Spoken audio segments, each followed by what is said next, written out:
Hi.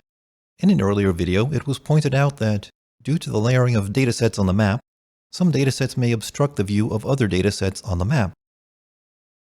The order in which datasets are listed in the Contents window dictates how they appear on the map. Datasets listed first in the Contents window are displayed as the top layers of the map. If there was a single ideal order in which to display the layers, you could achieve that through the order in which you import your datasets into the model. In reality, though, most of us probably won't have that kind of foresight, and regardless, there's probably no single ideal order in the first place.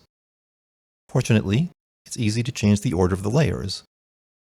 First of all, near the top of the Contents window, there are a series of icons that control how the contents of the window are displayed and arranged. Make sure that the List by Drawing order option is selected. You can determine this by hovering your cursor over the icons until their names are displayed. At this point, you can simply click and drag the names of the data layers up and down in the list. That's all there is to it. In the next video, I will show you how to zoom in and out on the map.